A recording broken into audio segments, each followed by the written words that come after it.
like to ask for forgiveness after Dhamma talk. Okay. Yes, sadhu.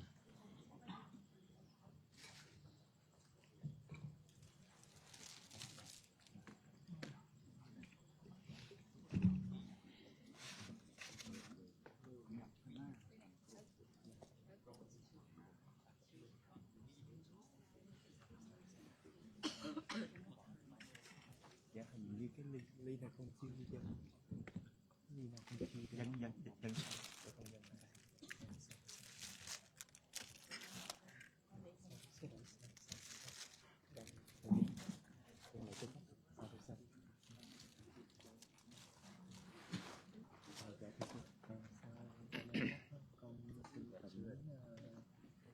Kỳ và sư hướng dẫn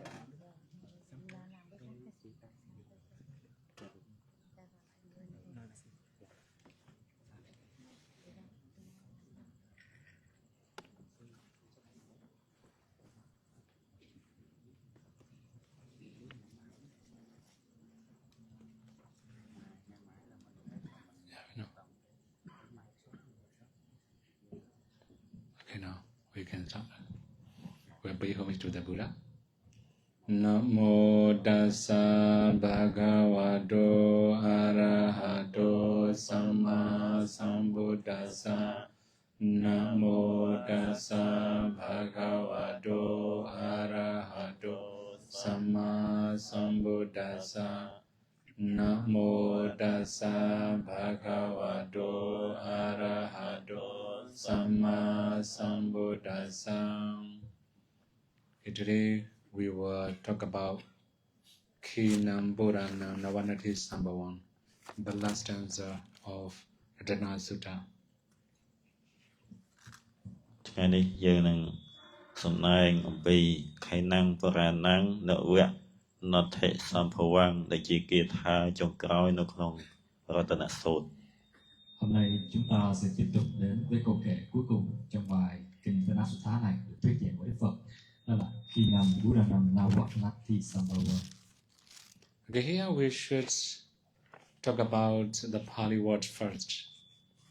Khinami, exhausted or finished or dry up. Puranami, the old karma. That means the old karma of arhats is exhausted or finished. ក្នុងគាថានេះយើងនឹងនិយាយទាក់ទងជាមួយនឹងពាក្យបាលី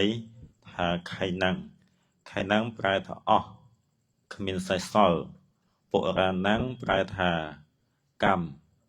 ចឹងទេយើងសរុបមកខៃណាំងបុរាណំងប្រែថាកម្មពីបរាណពីដើមរបស់ព្រះអរហន្តខៃណាំងអស់ហើយគ្មានសេសសល់ Thì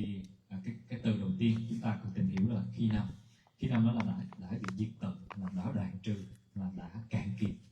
Uranam tức là cũ, tức là những cái nghiệp quá khứ, là cũ thì quá khứ. Thì khi năm Uranam tức là những cái nghiệp quá khứ của vị thánh A La Hán đã cạn kiệt rồi. So here the old karma that has already become to give a result continues until death. That means Arhat also have karma that produce their life. People like they are also just ordinary people, right? Then they were born as a human being or as a Brahma because of their past karma. So that karmas will carry on. But when they pass away, the karma also finish. យើងចូលមកដល់ទី1គឺកម្មចាស់របស់ព្រះអរហន្តដែលឲ្យផលហើយក៏បន្តឲ្យផលតទៅទៀតក្នុងទីនេះគឺពីមុនដែលមកកើតជាមនុស្សនៅបច្ចុប្បន្នក៏បានធ្វើកម្មហើយក៏មកចាប់បដិសន្ធិក្នុងទីនេះដូចជាក្នុងតកូលព្រាហ្មណ៍ហើយកម្មនោះកម្មដែលមកឲ្យបដិសន្ធិក៏នៅតែបន្តឲ្យផលរហូតដល់លោកអស់ជីវិត Thì đối với các bậc thánh A La Hán, những nghiệp cũ mà đã bắt đầu trổ quả rồi thì vẫn tiếp tục vận hành cho đến khi thân hoại mạng chung. Điều này có nghĩa là các bậc thánh A La Hán họ vẫn có những cái nghiệp cũ là như thế nào? Tức là ở trong những cái đời trước, kiếp trước của họ ví dụ như kiếp trước họ là sinh ra cõi người hoặc là cõi phạm thiên, và khi đó họ vẫn chưa có chứng đắc đạo quả A La Hán, thì khi đó họ vẫn tạo thành cái nghiệp, và qua kiếp này rồi khi mà họ đã chứng đắc và nó tiếp tục đang cho quả, và khi họ chứng đắc quả vị A La Hán rồi thì những cái nghiệp cũ này nó sẽ tiếp tục nó cho quả trong cái kiếp sống đó, nhưng khi vì đó thân hoại mạng chung thì cái nghiệp này nó cũng chấm dứt. But all karma that has not yet begun to bear fruit lost its power where there's no craving to support it. ប៉ុន្តែកម្មចាស់ដែលលោកធ្វើពីមុនមកហើយក៏មិនតន់ឲ្យផលកម្មចាស់នោះក៏អស់កម្លាំងពីព្រោះគ្មានតណ្ហាដូចជំនួយ Nhưng những cái nghiệp cũ nào, những cái tồn nghiệp nào mà nó chưa kịp trổ quả thì nó sẽ bị mất năng lực, bởi vì không còn tha mái làm duyên nâng đỡ. For example, Venerable Angulimala, he had killed many people. But when he passed away, all the Panatipada karma will never bear any fruit because no more craving, no more future life. ក្នុងទីនេះឧទាហរណ៍ដូចជាអង្គុលិមីតែតែមិនតន់បានសម្រេចជាព្រះអរហន្តលោកបានសម្រាប់មនុស្សជាច្រើនក៏មិនតែក្រោយមកបានសម្រាប់ជាព្រះអរហន្តហើយក៏បរិនិព្វានទៅហើយកម្មដែលលោកបានធ្វើក្នុងគណៈពេលដែលមិនតន់បានសម្រេចជាព្រះអរហន្តគឺសម្រាប់មនុស្សនោះគឺមិនឲ្យផលទេពីព្រោះគ្មានតណ្ហាដែលជាជំនួយតទៅទៀត Thì điều này giống như cái trường hợp của ngài đại trưởng lão Angulimala. Trước khi mà ngài thành đạo thì ngài đã giết rất là nhiều người, nhưng sau khi ngài thành đạo và khi mà ngài viên tịch rồi đó thì những cái nghiệp mà sát sanh trong quá khứ đó nó không có cho quả, bởi vì trong cái kiếp đó thì ngài đã chứng đắc quả La Hán rồi và nó không còn cái duyên cái tham ái làm duyên để nâng đỡ cho những cái nghiệp cũ nó sanh khởi nữa. So similarly, there are many kusala karma the Buddha had already accumulated. Since Buddha does not have any karma, any new karma after enlightenment, then no more defilements also. It will not produce any future life. មិនត្រឹមតែជាអកុសលកម្មទេសំបីកម្មដែលជាកុសលដែលមិនតន់មានឱកាសឲ្យផលពេលដែលលោកបានសម្រេចផលហើយក៏គ្មានឲ្យផលតទៅទៀតពីព្រោះលោកបានលះតណ្ហាហើយអស់ហើយ Giống như Đức Phật của chúng ta trong tiền kiếp khi còn tu Bồ Tát thì ngài đã tích lũy rất là nhiều những cái thiện nghiệp, nhưng sau khi ngài chứng ngộ quả vị chánh đẳng chánh giác thì những cái nghiệp mới nó sẽ không có tạo nữa, và những cái nghiệp cũ này nó cũng không có cơ hội cho quả, bởi vì không có cái phiền não, không có tham ái nâng đỡ, và nó sẽ không thể nào cho quả trong kiếp sống tương lai được nữa. So you have already known the Buddha also had headache because of past karma, but akusala karma, right? Buddha also have baggage because of past akusala karma. The Buddha also got diarrhea because of past akusala karma. Before Brindivana, some karma can still produce result. After Brindivana, all the kusala and akusala karma will become ahosi karma. No more result, no more bearing fruit. ហើយក៏យើងបានដឹងហើយខ្លះហើយគឺព្រះសម្មាសម្ពុទ្ធពេលដែលព្រះអង្គក្នុងជាតិក៏ចុងក្រោយដែលបានត្រាស់ដឹងជាព្រះសម្មាសម្ពុទ្ធនោះព្រះអង្គក៏ទទួលផលកម្មដែលបានសាងអំពីមុនមកនៅក្នុងទីនេះគឺអកុសលកម្មដូចជាព្រះអង្គនៅជឿបកែព្រះអង្គនៅជឿចង្កេះព្រះអង្គនៅរីករុះដូចជាមនុស្សធម្មតាដែរក៏ប៉ុន្តែពេលដែលព្រះអង្គបរិនិព្វានទៅកម្មចាស់ដែលមិនទាន់ឲ្យផលទោះបីជាអកុសលកម្មក្តីកុសលកម្មក្តីក៏ចប់ត្រឹមនោះគឺគ្មានបន្តទៅមុខទៀតទេ Chắc hẳn chúng ta ở kinh điển chúng ta từng nghe là Đức Phật có những cái căn bệnh như ngài bị nhức đầu, hay ngài bị đau lưng, hay là ngài bị thổ tả đó, bị tiêu chảy đó, thì trước khi mà ngài tịch diệt niết bàn và đi niết bàn này thì những cái nghiệp cũ này nó vẫn cho cái quả và nó vẫn làm cho ngài khổ trên thân, nhưng sau khi mà ngài đã tịch diệt niết bàn rồi thì những cái nghiệp này nó không thể nào cho quả được, nó thành cái vô hiệu nghiệp. So one more thing here. Although the Buddha had very serious headache, but for him it's easy to overcome this kind of pain. He can enter into many different attainments, then he may not feel any pain. For ordinary people, it will be too much pain. It will be deadly pain. But for Buddha, he can live comfortably. យ៉ាងវិញទៀតព្រះសម្មាសម្ពុទ្ធព្រះអង្គធ្លាប់មានអាការៈរោគឈឺប្រកាសធ្ងន់ធ្ងរក៏ប៉ុន្តែអាស្រ័យព្រះអង្គមានសមាបត្តិពេលដែលឈឺខ្លាំងពេកទៅព្រះអង្គក៏ចូលសមាបត្តិដើម្បីកាត់បន្ថយការឈឺនោះអានេះសម្រាប់មនុស្សទូទៅសម្រាប់មនុស្សបឋមជនធម្មតាពេលដែលឈឺហើយក៏ឈឺហើយមិនចំពោះព្រះសម្មាសម្ពុទ្ធដល់អំណាចឈានសមាបត្តិរបស់លោកក៏អាចបន្ធូរបន្ថយការឈឺចាប់បាន thì Đức Phật của chúng ta ngài vì các chứng bệnh đau đầu rất là trầm trọng, nhưng mà đối với ngài có thể dễ dàng vượt qua cái chứng đau đầu này bằng cách là nhập vào các thiền chứng hay là nhập vào các thánh quả. Nhưng mà đối với phàm phu chúng ta khi mà chịu những cái nghiệp đau đầu như vậy đó thì nó rất là đau giống như đau như chết vậy đó. So we have another Pali one. Nava nati sambhavam. No new karmas arises. ចូលមកដល់ពាក្យបន្តគឺនវៈនថៈសម្ភវੰបានសេចក្តីថាកម្មថ្មីក៏មិនមានតទៅទៀត Và cái cụm từ tiếp theo Navanati Sambhavam là không còn nghiệp mới nào sinh khởi nữa. Okay, here in this case, after attaining arhatship, although they do many kusala, see that kind of kusala cannot produce any result. No more karmic force. We just say in Abhidhamma, Kiriya Citta, just functional consciousness. ពេលដែលលោកបានសម្រេចជាព្រះអរហន្តហើយក៏លោកនៅធ្វើបុណ្យធ្វើកុសលធម្មតាដែរក៏ប៉ុន្តែចំពោះយើងទូទៅជាបឋមជនជាអរិយជនទៀតចិត្តដែលជាកុសលក្នុងទីនោះគឺជាកុសលប៉ុន្តែសម្រាប់លោកអ្នកដែលបានសម្រេចជាព្រះអរហន្តហើយក៏ចិត្តដែលកើតឡើងក្នុងទីនោះគឺជាកិរិយាចិត្ត Khi mà các bậc thánh A La Hán đã thành tựu quả vị A La Hán rồi, thánh đạo thánh quả rồi, thì dù họ có làm cái thiện nghiệp gian nữa, bao nhiêu thiện nghiệp thì những cái thiện nghiệp này cũng sẽ không có thể nào mà cho kết quả được, nó sẽ vô hiệu. Giống như ở trong vi diệu pháp hay gọi là Kiriya Citta, tức là cái tâm duy tác, tức là chỉ làm nó không cho cái kết quả. So because arhats are free from greed, hatred, and delusion, not only that, arhats are free from all types of defilement.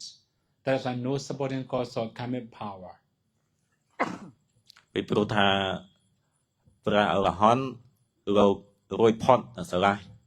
ចាកអំពីសេចក្តីលោភសេចក្តីក្រោធហើយក៏សេចក្តីវង្វេងអានឹងគឺមោហៈមិនត្រឹមតែមនុស្សក៏មានកិលេសផ្សេងៗទៀតក៏លោកបានលះហើយអស់ហើយ Bởi vì các bậc A La Hán đã hoàn toàn thoát khỏi tham sân si, bởi vì không còn một cái nhân nào trợ duyên cho những cái phiền não nó sinh khởi nữa. Then you may have already seen many different types of plantation here. For example, you may have a seed to grow something, but you put this seed on the, we can say, concrete wall or maybe concrete floor, where there's no sunshine in touch, no water touch, no fertilizer. That seed will never grow. Similarly, although they have done many wholesome deeds, sin, no more defilements, no more karmic force. អានេះគឺប្រហែលជាយើងរាល់គ្នាបានដឹងតាក់ទងជាមួយនឹងការធ្វើស្រែធ្វើចំការបើថាមានក្របពូជយើងយកក្របពូជនោះទៅដាក់លើថ្មឬក៏លើលេនស៊ីម៉ង់ជាដើមហើយក៏លេនស៊ីម៉ង់នោះស្ងួតគឺបានសេចក្តីថាក្របពូជនោះមិនត្រូវទឹកហើយក៏គ្មានជីតែពូជនោះមិនអាចដុះឡើងបានទេក៏ដូចគ្នាចំពោះករណីព្រះអរហន្តពេលដែលលោកបានសម្រេចជាព្រះអរហន្តហើយលោកបានលះកិលេសតណ្ហាទាំងអស់ដែលជាដូចជាសន្សើមមិនណាដូចជាសំណើមលោកមានអញ្ចឹងទេលោកធ្វើកុសលកម្មដូចយើងដែរប៉ុន្តែកុសលកម្មនោះមិនមែនជាកុសលចិត្តទេលោកធ្វើដោយកិរិយាចិត្តហ្នឹងគឺគ្មានឲ្យផលតទៅទៀតទេ Thì giống như một cái hạt giống, khi mà có hạt giống người ta có thể gieo trồng được. Tuy nhiên nếu mà chúng ta gieo lên cái sàn bê tông làm sao? Gieo lên sàn bê tông cũng không có ánh sáng, không có nước, không có phân bón gì hết. Thì cái hạt giống này nó cũng không thể nào mà nó nảy mầm và nó mọc lên được. Cũng tương tự như vậy. Khi những bậc A La Hán mà dù các ngài có tạo bao nhiêu cái thiện nghiệp đi chăng nữa, khi mà cái phiền não nó không còn, thì nó không có cái duyên nào để nó tạo cho những nghiệp nó sinh khởi nữa, và những cái nghiệp lực này nó không thể nào nó cho quả. Then they can no longer create new karma that leads to rebirth. ហើយក៏ព្រះអរហន្តលោកនឹងមិនបង្កើតកម្មថ្មីតទៅទៀតទេតែកម្មថ្មីនោះគឺកម្មដែលនាំឲ្យបដិសន្ធិតទៅទៀតលោកបានលះហើយក៏មិនធ្វើតទៅទៀតទេ Thì do đó chúng ta nói rằng các ngài không còn khả năng tạo tác các nghiệp mới dẫn đến tái sinh nữa. So you can also imagine all karma cannot produce any result after death, after Nibbana. They haven't created any new karma because of no more defilements. Then you can also understand no more old karma, no more new karma. ចឹងតែយើងសរុបមកវិញគឺព្រះអរហន្តលោកបានលះកិលេសតណ្ហាទាំងអស់ប៉ុន្តែកម្មចាស់ដែលលោកធ្វើពីមុនមកពេលដែលឲ្យផលហើយក៏បន្តឲ្យផលដល់អស់ជីវិត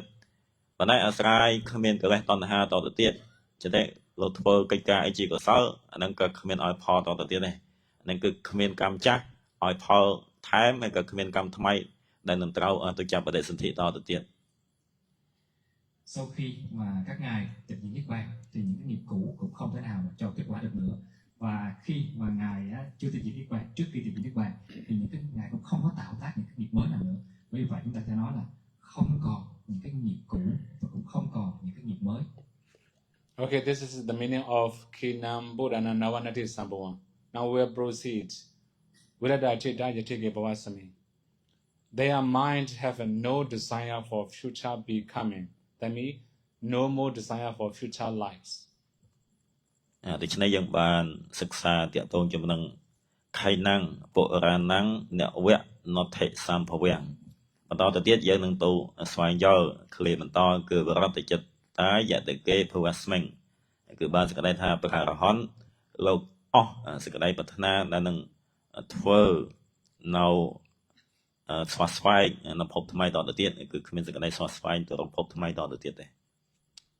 Thì ngài vừa giải thích cái câu kệ đầu tiên, cái câu đầu tiên trong bài kệ này là khi năm của năm Navam Nati Sambhavam, tức là những nghiệp cũ đã đoạn tận là cạn kiệt rồi và cũng không tạo ra bất cứ cái nghiệp mới nào nữa. Và tiếp tục ngài qua cái câu thứ hai trong bài kệ này, Viraga Chitta Yatike Bhavasami, tức là tâm của ngài không còn sự ưa thích bất kỳ sự sinh hữu nào trong tương lai.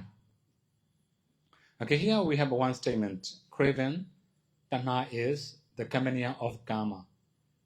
So that means whenever we accumulate karma, it can be accompanied by craven, Tanha. ក្នុងទីនេះយើងមានឃ្លាមួយថាតណ្ហាហ្នឹងមានដៃគូក៏តណ្ហានេះជាដៃគូរបស់កម្មគឺពេលដែលយើងធ្វើកុសលកម្មក្តីក៏អកុសលកម្មក្តីអានឹងគឺមានតណ្ហាជាមួយគ្នានៅជាមួយគ្នា Tham ái, tanha là bạn đồng hành cùng với nghiệp. Thì như vậy khi chúng ta nói bất cứ khi nào chúng ta tạo những cái nghiệp gì thì chắc chắn có cái bạn đồng hành, đó là tanha, là tham ái đi cùng. Okay, now practically, when you offer something, what's your aspiration? What do you wish to be? You may be some aspiration, right? So may I attain Nibbana? This is a final wish. Before attaining Nibbana, may I be such and such person, may I be like a bright person, beautiful person, handsome person, may I be reborn in the high-ranking people, right? You may have many other aspirations because craving, it forces you to do kusala. ពេលដែលយើងធ្វើទានពេលដែលបូជាអ្វីមួយធ្វើទានអ្វីមួយក៏យើងមានសេចក្តីប្រាថ្នាដែលសូមឲ្យជាបច្ច័យដល់ព្រះនិព្វានឯជាដើមក៏មុនដែលបានសម្រេចនិព្វានហ្នឹងក៏សូមឲ្យមានកើតក្នុងទីណាក៏ឲ្យមានរូបសម្បត្តិឲ្យមានបញ្ញាសម្បត្តិហើយក៏ឲ្យកើតទៅក្នុងតកូលខ្ពង់ខ្ពស់ហើយក៏សូមឲ្យកើតនៅក្នុងកំណើតជាទេវតាឯក្តីនេះនឹងគឺបានសេចក្តីថាពេលដែលយើងធ្វើទានធ្វើសិលអីក្តីហ្នឹងគឺមានតណ្ហាជាអ្នកជំរុញ Có một ví dụ giống như khi mà chúng ta cúng dường đến một cái đối tượng nào đó và chúng ta ước nguyện, khi chúng ta ước nguyện chúng ta thử ước nguyện là mong cho con chứng ngộ niết bàn, thì đó là cái ước nguyện cứu cánh cuối cùng rồi. Nhưng mà trước khi chứng ngộ niết bàn đó thì mong cho con trở thành người như thế này, người thế kia, đẹp trai hay là giàu có vân vân, hay là mong cho con sinh cảnh giới tốt đẹp. Thì đó những cái ước muốn như vậy nó được thúc đẩy bởi tham ái nên ta mới làm cái thiện nghiệp. Thì những cái tham ái này thúc đẩy ta làm những cái thiện nghiệp như vậy. What's your aspiration? Do you make aspiration? may I be reborn as wise as Venerable Sariputta, as powerful as Venerable Mahamoggallana, as rich as Jodhika, as handsome as Venerable Kaccayana, right? You have many wishes like this. ពេលដែលយើងធ្វើកុសលអ្វីមួយហ្នឹងលោកសួរថាយើងប្រាថ្នាដោយបណ្ដាច់មានសេចក្តីប្រាថ្នាដោយបណ្ដាច់ខ្លះហ្នឹងក៏ប្រាថ្នាសូមឲ្យមានបញ្ញាដោយព្រះសរិបុត្រក៏ខ្លះហ្នឹងសូមឲ្យមានរិទ្ធនឹងដោយព្រះមោគលានខ្លះហ្នឹងក៏សូមឲ្យមានត្រសម្បត្តិដូចជាអនាថបដិកសទ្ធិជាដើមនេះចូលទៅកសទ្ធិជាដើមនេះអាហ្នឹងក៏ពេលដែលយើងធ្វើកុសលហ្នឹងគឺមានសេចក្តីប្រាថ្នាហ្នឹងក៏ជាតណ្ហាជំរុញដែរតណ្ហាជាបច្ច័យជំរុញទៅយើងធ្វើកុសលនោះ Có bao giờ quý vị đã từng ước là mong cho con sẽ có trí tuệ tuyệt vời, tối thượng như Ngài sẽ Bút Thá không? Như Ngài sẽ Đại Phất không? Có bao giờ mình ước nguyện là mình sẽ có những cái thần thông thù thắng giống như Ngài Bụt Kiền Liên, Mahamoggallana không? Hay là mình ước nguyện là mình sẽ giàu như cái vị trưởng giả Jodhika, hay là đẹp trai như Ngài là Kaccayana? I only make aspiration. May I be as beautiful as Upalavana? Maybe right? លោកសួរថាឧបាសិកាដែលមកក្នុងទីនេះពេលទៅធ្វើបុណ្យមានប្រាថ្នារូបសម្បត្តិល្អដូចជានាងឧបលវណ្ណាធេរីទេ Còn các chị em của chúng ta có bao giờ ước là con sẽ xinh đẹp như cái thánh nữ thánh Tỳ Kheo Ni Upalavana không? Then if you make aspiration, may I be powerful as may I be reborn as powerful as Upalavana, right? Because Upalavana Theri was very powerful in second power. ហើយក៏ខ្លះហ្នឹងក៏មានប្រាថ្នាចង់មានរិទ្ធដូចជានាងធេរីភិក្ខុណីឈ្មោះឧបលវណ្ណាទេ Quý vị có ước là mình sau này con sẽ trở thành một cái đệ nhất Tỳ Kheo Ni về thần thông giống như cô Upalavana không? Ngài Upalavana thì đệ nhất về thần thông bên Tỳ Kheo Ni mà. Mình có ước như vậy không? Okay, that means you may make many aspirations. You want to be somebody special. All the things are come from craving. Then you may do many other good things to be reborn, something special or somebody special. Then you produce kusala karma, so supported or forced by craving. ចឹងតែយើងសរុបមកបើយើងធ្វើអ្វីមួយដែលជាកុសលហ្នឹងគឺមានសេចក្តីប្រាថ្នាចង់ខ្លាយទៅជានេះចង់ខ្លាយទៅជានោះគឺតណ្ហាហ្នឹងជាអ្នកជំរុញពេលដែលយើងធ្វើកុសលអីផ្សេង Thì đó chúng ta có những ước muốn đặc biệt bị thúc đẩy bởi những cái tham ái này, và khi mà bị thúc đẩy bởi tham ái thì chúng ta lại tạo tác những thiện nghiệp để hoàn thiện để mà hoàn thành những cái ước muốn của chúng ta. Bởi vì vậy chúng ta lại bị thúc đẩy bởi tham ái nữa. So without craving, past karma cannot produce rewards. This is also one of the things. For example, we have past karma. That's why we are born as a human being now. Now we have many new karma. Of course, because of craving, we will be reborn in the future if we cannot attain hardship. ពេលដែលយើងមកកើតជាមនុស្សហ្នឹងគឺអាស្រ័យកម្មពីមុនមកហើយក៏បច្ចុប្បន្នហ្នឹងយើងនឹងធ្វើកម្មថ្មីតទៅទៀតពីព្រោះយើងនៅមិនទាន់អស់កលះហើយក៏កម្មថ្មីនោះនឹងឲ្យផលទៅជាតិក្រោយហើយឲ្យផលជាបដិសន្ធិអីក៏ដោយហ្នឹងពីព្រោះអីពីព្រោះថាយើងមិនទាន់បានលះតណ្ហាទាំងអស់ទេមិនទាន់បានលះតណ្ហា Khi mà không có tham ái thì cái nghiệp quá khứ sẽ không có khả năng dẫn đến cái sự tái sinh. Còn khi mà chúng ta có tham ái thì những cái nghiệp quá khứ này vẫn còn khả năng dẫn chúng ta đến sự tái sinh. Not only that, future becomings cannot arise. That means there cannot be any future life also if we don't have craving. មិនត្រឹមតែប៉ុណ្ណោះកំណើតថ្មីកំណើតនៅក្នុងអនាគតក៏មិនមានតទៅទៀតគឺលោកតែបានសម្រេចជាព្រះអរហន្តហើយលោកមិនទៅកើតនៅក្នុងជាតិបន្តទៀតទេគឺលោកចប់ត្រឹមនេះ Và sự sinh hữu trong tương lai cũng không thể nào sinh khởi, không thể nào hình thành được. Then the cycles cease. That means samsara will be ended without craving. ហើយពេលតែមិនមានតណ្ហាដែលជាគ្រឿងជំរុញហើយក៏សង្សារចាក់ដំណើរវិវល់នៅក្នុងសង្សារវដ្តហ្នឹងក៏ចប់ដល់បរិបូរណ៍ Thì khi đó vòng luân hồi sẽ kết thúc, vòng luân hồi sẽ dừng lại. Okay, this is the meaning of Vidada Jita Yatiki Bhavasami. អានេះគឺនៃរបស់វរតចិត្តតាយតកេភវស្មិង thì đó chính là ý nghĩa của cái câu virata chitta ayatike bhavasmin. So as we have already known, there's no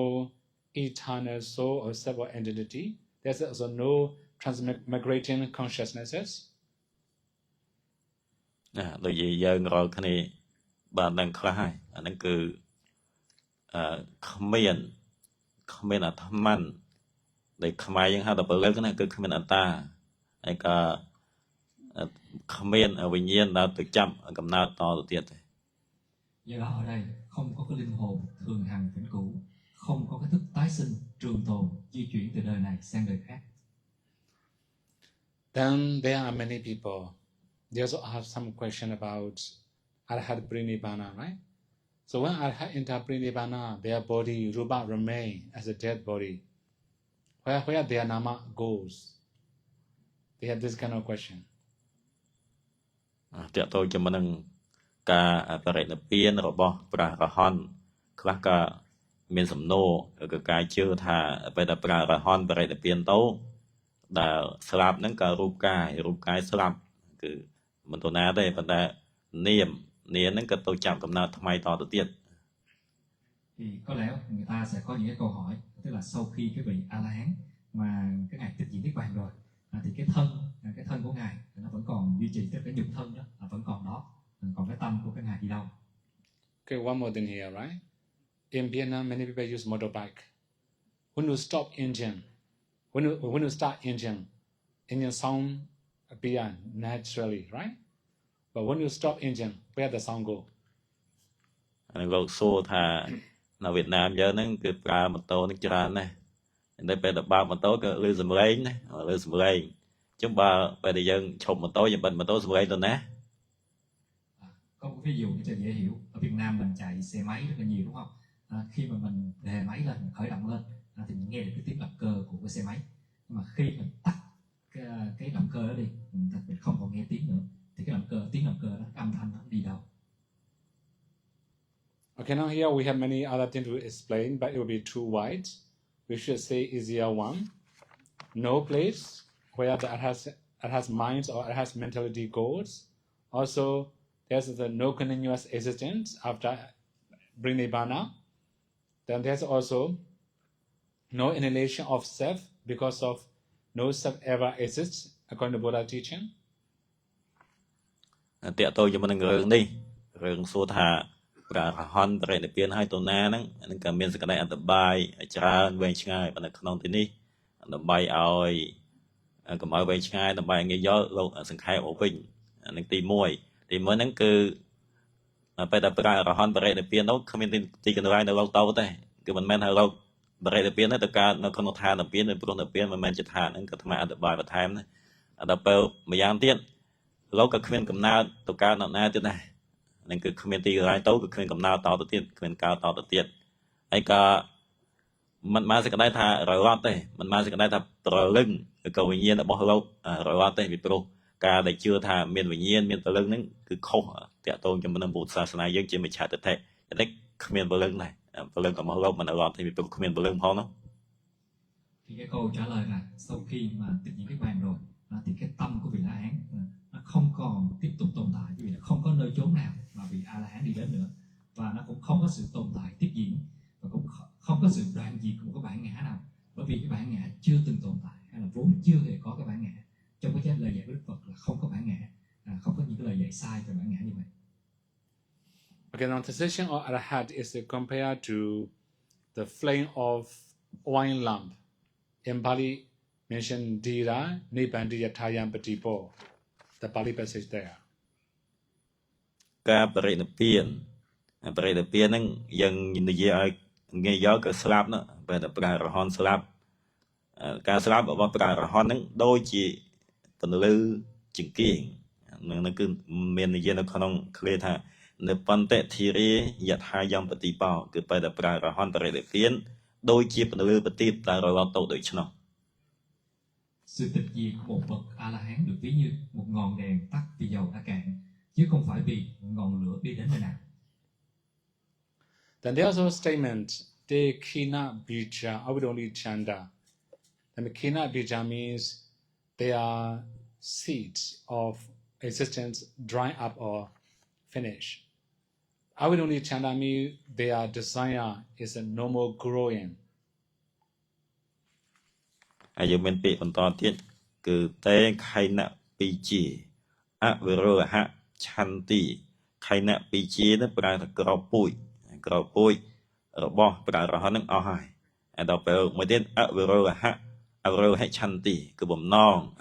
របស់រងក៏មិនដុះដាលតទៅទៀតអានេះគឺគ្មានបំណងអីចង់ទៅកើតទេតទៅទៀត Và chúng ta cụm từ tiếp theo khi nát bị chết là giống như những hạt giống nó bị diệt hạt giống rồi, nó không còn có thể cho cái tái sinh nữa. Và Aburiruli Chanda tức là không còn cái ái đối với cái sự hiện hữu, với sự tái sinh nữa. Okay, when we talk about Dira Nibanayatayam Batipo about the wine lump, right? Here a lump frame going out because of fuel is exhausted. This is one example. ក្នុងឃ្លាថានៅប៉ុន្តែធីរីយថាយមបតិបហ្នឹងគឺជាសេចក្តីប្រៀបធៀបថាបើតែបរិនិព្វានទៅព្រះរហន្តហ្នឹងដូចជាបន្លឺរបស់ភ្លើងចង្គៀងណាបន្លឺរបស់ភ្លើងចង្គៀងពេលទៅអស់ប្រេងទៅបើចង្គៀងភ្លើងហ្នឹងក៏វារងឯង Và cái câu tiếp theo Nibbandi Dira Yathayam Balibo tức là cái bậc A La Hán thì cái sự tịch diệt của ngài các ngài cũng ví như là cái ngọn đèn nó tắt từ dầu đã cạn. Okay, here in this simile we have to say three things. There will be wine, there must be wick, then there will be flame. 3. As long as there's a wick, flame can still burning. There can be flame. Wine also supports the wick. Then gradually the wick also becomes shorter and shorter. Wine also lesser and lesser. Finally, wood also finish. Then also wine also dry up. So wine will dry up first, right? Wine will dry up. After that, the wick will be finished. After that, no more flame. តើតោជាមួយនឹងសេចក្តីឧបមាដូចជាពលឺភ្លើងបើតែព្រះអរហន្តបើបរិនិព្វានដូចជាពលឺភ្លើងចង្គៀងដែលរងទៅក្នុងសេចក្តីឧបមានេះយើងត្រូវនិយាយដល់រឿងបាយយ៉ាងទី1គឺភ្លើងណាភ្លើងនៅរបស់ចង្គៀងណាភ្លើងរបស់ចង្គៀងដល់ពេលទី2គឺអីគឺប្រឆេះដល់ពេលទី3គឺប្រេងតែកាលណាយើងដកទៅក៏មានពលឺក៏តែពេលដែលមានពលឺហ្នឹងប្រឆេះហ្នឹងក៏អស់ម្ដងបន្តិចហើយក៏ប្រេងហ្នឹងក៏អស់ម្ដងបន្តិចក្នុងមានពីរករណីទី1បើដែលប្រឆេះអស់មុនភ្លើងហ្នឹងក៏រត់ក៏ពេលដែលប្រេងអស់មុនប្រឆេះណៅភ្លើងហ្នឹងក៏រត់អាហ្នឹងគឺជាសេចក្តីឧបមាដែលយើងត្រូវដឹង Thì trong cái ví dụ này có 3 thứ để tạo nên cái ngọn lửa, tức là đầu tiên là dầu, thứ hai là tim, thứ ba là cái ngọn lửa, cái ánh sáng của lửa đó, cái ngọn lửa đó. Thì khi mà cái dầu và cái tim nó còn thì cái ánh sáng của lửa nó vẫn còn, cái ngọn lửa nó vẫn còn. Nhưng khi mà chúng ta sử dụng từ từ thì cái dầu và tim này từ từ sẽ cạn dần. Và đến khi mà cái dầu nó cạn trước, hết dầu rồi thì cái ngọn lửa này nó cũng không có duy trì được, nó cũng biến mất luôn.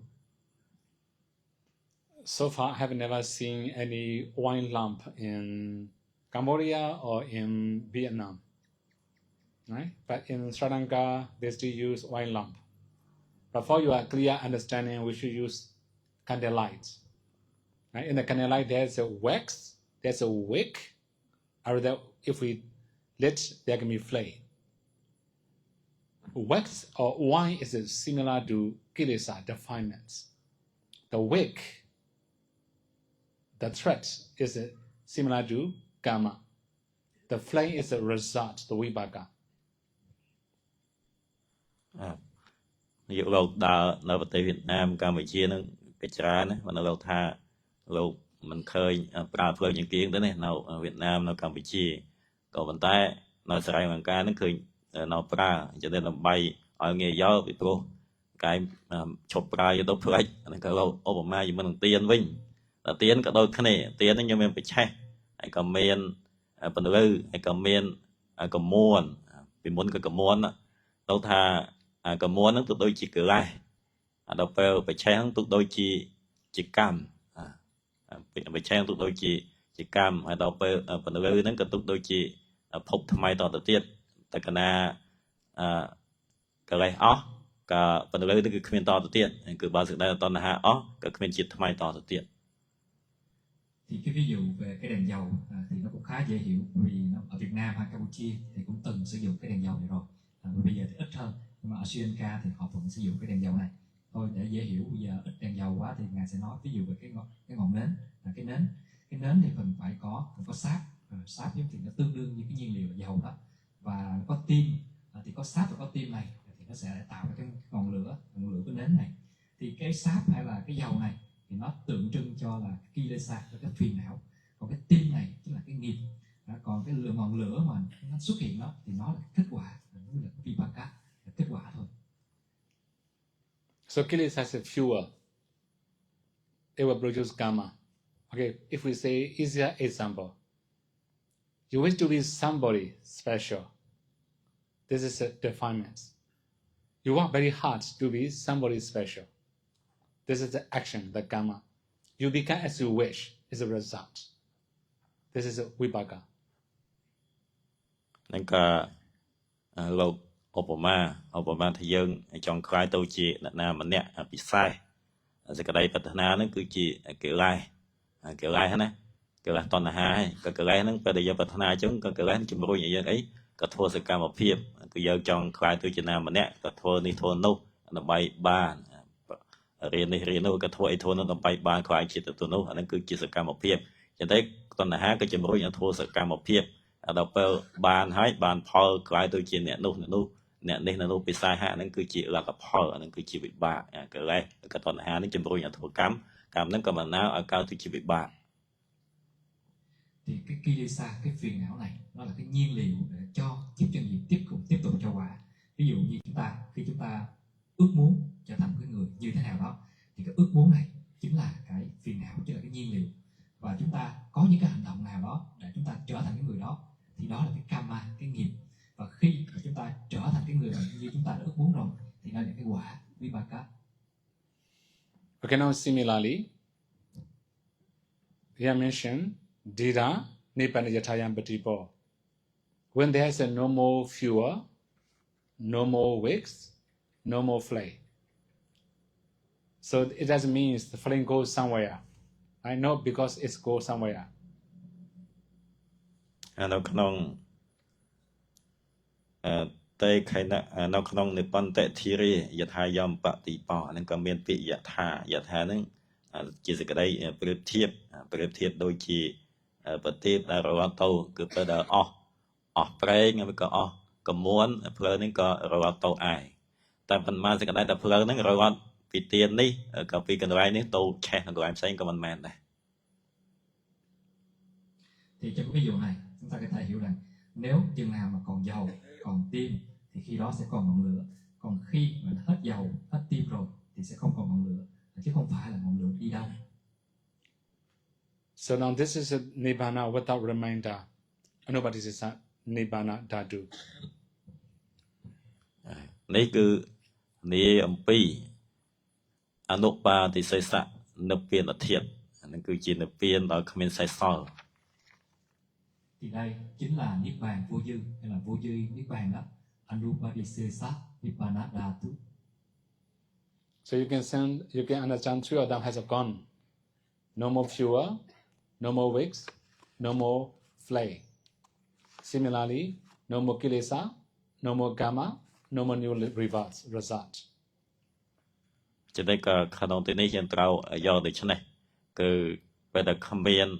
brain cái comment cầm muôn, cái comment với che, cái comment phơi to đầu tiên, cái đôi khi này bây giờ comment cái lại cái to này hay, cái comment cam, cái thua cam to đầu tiên, bây giờ comment cam hay cái comment được bạc. Thì cũng giống như là không còn dầu, không còn tim thì không còn ngọn lửa. Thì các vị thánh A La Hán sau khi tịch diệt niết bàn rồi thì cũng không còn kilesa, không còn phiền não, không còn nghiệp nữa, nên không thể nào cho kết quả đi đâu nữa, không thể nào mà thiền hữu nữa. Okay, this is also Sangarajana. Idan Bisangaratana Benidan, Idina Sakana Suti Hotu. I will not need to explain that one again. ដែលនិយាយតែប្រមាណហ្នឹងគឺតាក់ទងជាមួយនឹងសង្ខៈរតនៈគឺបើសេចក្តីតែគុណសម្បត្តិដែលនិយាយមកប្រមាណហ្នឹងមាននៅក្នុងសង្ខៈរតនៈ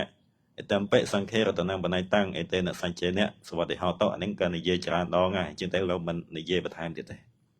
Và đây chính là những châu báu của Tăng Bảo và Đức Phật đã kết thúc cái bài câu kệ này bằng cái câu Idambi Sangiratanam Vanitam Etena Sachena Suvati Hotu. Như vậy chính Tăng Bảo là châu báu thù diệu, mong với sự thực này tu thành muôn hạnh phúc.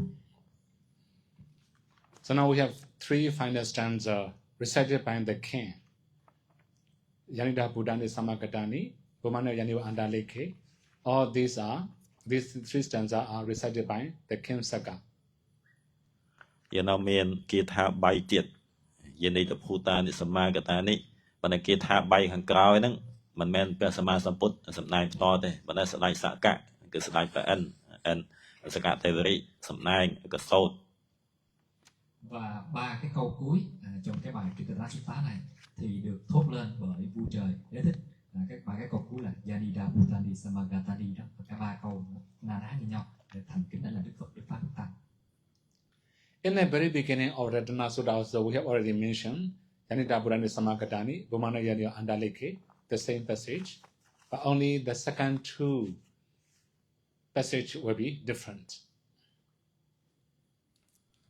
ក្នុងគាថាខាងដើមដែលយើងបានសិក្សាមកហើយនោះក៏មានឃ្លាដូចគ្នាគឺយានិធភូតានិសមាកតាភូមិនិវាយានិវអន្តលេខេអាហ្នឹងក៏ដូចគ្នាពីដើមរៀងមកអំពីអនុគាថាខាងដើមហើយក៏ក្នុងទីនេះក៏ខុសគ្នាត្រឹមតែខាងក្រោយតិចតួចដែរ Thì ba cái câu kệ cuối này thì cái câu đầu tiên trong mỗi câu kệ là Yanida Bhutani Samagatani Bumaniwa Yaniwa Antalike. Thì ở đầu cái bài kinh Ratana Sutta này ngài đã giải thích cho mọi người chỉ có ba cái câu sau của ba câu kệ này là khác rồi và ngài sẽ giải thích. In the very beginning of Ratana Sutta, the Buddha encouraged all the devas to listen to Ratana Sutta respectfully, attentively. មុនដែលសំដែងរតនសូត្រព្រះសម្មាសម្ពុទ្ធហ្នឹងក៏អញ្ជើញក៏បញ្ចុះបញ្ជើញប្រើពាក្យអញ្ជើញណាទេវតាទាំងអស់ហ្នឹងមកស្ដាប់រតនសូត្រដោយសេចក្តីគោរព Thì ở trong đầu bài kinh này thì Đức Phật đã khuyến dạy tất cả chư thiên hãy lắng nghe bài kinh Ratana Sutta này một cách tôn kính và cẩn trọng. At the end, three stanzas, King of Deva, King Saka, recommended all the devas to pay respect to triple gems. នៅក្នុងគាថា3ខាងក្រោយសកទេវរាជក៏អញ្ជើញក៏ណែនាំឲ្យទេវតាទាំងអស់ហ្នឹងក៏ស្ដាប់ដោយសេចក្តីគោរព Và trong ba câu cuối của ba câu kệ mình vua trời Đế Thích đọc lên thì vua trời Đế Thích khuyến khích kêu gọi tất cả chư thiên hãy cùng nhau đến đây để mà kính lễ đảnh lễ Đức Phật bảo, Đức Pháp bảo và Đức Tăng bảo. Then there will be new word for you. Tathagatam, Deva Manusa Buddhitam, Buddha Namasama Suvati Hotu. ក្នុងទីនេះប្រហែលជាថ្មីសម្រាប់យើងរាល់គ្នាគឺមានឃ្លាមានពាក្យដែលបន្តនិយាយដល់តថាគតាំងទេវមនុស្សពុយតាំងអីជាដើមនេះ Thì trong cái câu kệ này thì cái câu đầu tiên là chúng ta học rồi. Bây giờ có câu mới Tathagatan Deva Manusa Buddhitam Buddha Manasama Suvati Hotu thì ngài sẽ giải thích. So here I should introduce the Pali word Tathagata. There are many definitions of Tathagata in the commentaries. It will be too long, but here I will make only short notes. ហើយក៏លោកថាលោកនឹងសម្ដែងតាក់ទងជាមួយនឹងន័យរបស់ពាក្យតថាគតៈយើងហៅតថាគតនៅក្នុងគម្ពីរអដ្ឋកថានិយាយអធិប្បាយតាក់ទងជាមួយនឹងពាក្យតថាគតហ្នឹងពិស្ដារក៏វែងណាស់មកនៅក្នុងទីនេះក៏លោកសម្ដែងដល់ត្រួសត្រាយទេ Thì cái từ Tathagata này thì ở trong chú giải giải thích một cách rất là chi tiết và chúng ta không có thời gian. Thì bây giờ ngài sẽ giải thích một cách vắn tắt cho chúng ta. So here Tathagata, the first definition is the Tatha and Agata. Combination of these two words. The meaning is thus come. សេចក្តីអត្ថបាយទី1តថាគតៈមកពីពាក្យតថានិងអាគតៈតថានឹងក៏ដោយប្រការៈដូច្នោះអាគតៈប្រែថាមកចិត្តយើងរួមយកគ្នាតថាគតៈប្រែថាព្រះអង្គមកដោយប្រការៈដូច្នោះក៏មកដូច្នោះ Và cái định nghĩa đầu tiên của cái Tathagata này là Tatha cộng với Agata, tức là bậc đến như vậy. So just as the previous Buddhas came to this world after fulfilling the 10 paramis by cultivating knowledge and compassion, so too did our Sakyamuni Buddha came to this world. នៃខាងដើមគឺតថាគតៈដែលមកដោយប្រការៈដូច្នោះហ្នឹងគឺមកយ៉ាងម៉េចបាទសេចក្តីថាប្រពន្ធមុនឧបត្តិហើយក៏បានត្រាស់ដឹងជាព្រះសម្មាសម្ពុទ្ធនេះគឺក្រោម8បារមីហើយក៏ចម្រើនបញ្ញាករណាតតកណាបរិបូរហើយទៅបានសម្រេចព្រះសម្មាសម្ពុទ្ធព្រះសមណគោតមយើងក៏ដូចគ្នាគឺក្រោម8បារមីហើយក៏ចម្រើនបញ្ញាក៏ចម្រើនករណាដូចគ្នាប្រពន្ធមុនចិត្តតែយើងប្រើពាក្យតថាគតៈគឺព្រះអង្គក៏មកដោយប្រការៈដូច្នោះដែរ Thế nào gọi là bậc đến như vậy? Thì cũng như các chư Phật quá khứ đến với thế gian sau khi viên mãn 13 la mật do tu tập trí tuệ và lòng bi mẫn, Đức Phật Thích Ca Mâu Ni của chúng ta cũng đến như vậy. Then we have the next definitions. Tatha and Kata. That's gone. ហើយយើងមានសេចក្តីអត្ថបាយមួយទៀតតាក់ទងជាមួយនឹងពាក្យតថាគតទី2ហ្នឹងយើងកាត់ជាតថានិងកតៈតថាក៏ដូច្នោះកតៈប្រែថាទៅតថាគតៈប្រែថាព្រះអង្គយាងទៅដោយប្រការៈដូច្នោះដែរ Và chúng ta đến cái định nghĩa thứ hai của Tathagata là Tatha cộng với Gata là bậc đi như vậy. Here definition is like all the Buddhas, then all previous Buddhas. Then he walked 7 steps at birth. Then he also realized the Four Noble Truths. Not only that, he also went to Nirvana in the same manner as the Buddhas before him. គឺមានសេចក្តីដូចម្ដេចមានសេចក្តីថាព្រះសម្មាសម្ពុទ្ធពេលដែលប្រសូតមកភ្លាមហ្នឹងព្រះអង្គអាចយាងបាន7ជំហានអានឹងន័យទី1ដល់ពេលន័យទី2គឺព្រះអង្គបានត្រាស់ដឹងនៅអរិយសច្ចៈទាំង4ហើយក៏ន័យទី3គឺព្រះអង្គយាងទៅកាន់អមតៈឋានពោលគឺនិព្វានតាមលំនាំគឺដូចគ្នាប្រពុតមុនដែរ Thế nào gọi là bậc đi như vậy? Thì giống như tất cả chư Phật trong quá khứ, Ngài bước đi 7 bước ngay khi đản sinh, và Ngài cũng chứng ngộ chân lý tứ thánh đế, và Ngài cũng đi đến Niết Bàn theo cùng một cách như chư Phật quá khứ đã đi. So here you can also understand all the previous Buddha also walked the 7 steps as birth, as current Buddha, Gautama Buddha had done. So all the Four Noble Truths, previous Buddha has realized also the same as our Gautama Buddha. So that means all the Tipitaka will be same as the previous Buddha. Maybe some Vinaya will be a little bit different according to conditions. If there's nobody who break law, some Buddha may not lay down the rules. ក្នុងទីនេះយើងត្រូវយកនៃនោះដោយមិនដាច់ហ្នឹងគឺរកអត្ថបាយបន្ថែមទៅថាព្រះសម្មាសម្ពុទ្ធគ្រប់អង្គបើដែលកើតមកភ្លាមនៅពេលដែលប្រសូតមកភ្លាមក៏អាចយាងបាន7ជំហានដោយព្រះពុទ្ធសមណគោតមយើងដែរហើយមួយទៀតគឺព្រះពុទ្ធមុនក្តីព្រះពុទ្ធនៅខណ្ឌណាគាត់ក្តីហើយក៏ព្រះពុទ្ធយើងក្តីក៏ត្រាស់ដឹងនៅអរិយសច្ចៈទាំង4អរិយសច្ចៈទាំង4ដូចគ្នាទាំងអស់មិនមែនថាព្រះពុទ្ធយើងផ្សេងហើយក៏ព្រះពុទ្ធមុនផ្សេងទេគឺដូចគ្នាហើយក៏ម្យ៉ាងទៀតបដិបដកអានេះក៏ដូចគ្នាប៉ុន្តែមានករណីខុសគ្នាបន្តិចបន្តួចដូចជាព្រះពុទ្ធអង្គខ្លះអាស្រ័យពុំមានអាណាធ្វើឲ្យខុសវិន័យក៏មិនបានបញ្ញត្តិវិន័យទេហ្នឹងក៏ត្រឹមតែមានសំណាញ់ថប៉ុន្តែដោយទូទៅមកក៏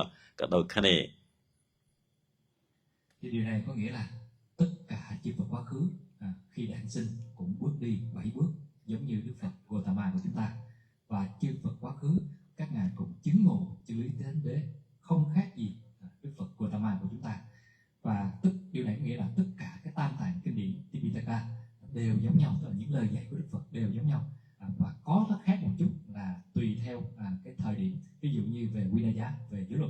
thì ở thời điểm nào mà các thánh vị đệ tử đó ít phá vỡ những nguyên tắc luật lệ thì Đức Phật ngài sẽ không quy định giới luật. Thì đó là khác nhau chút xíu cái đó thôi.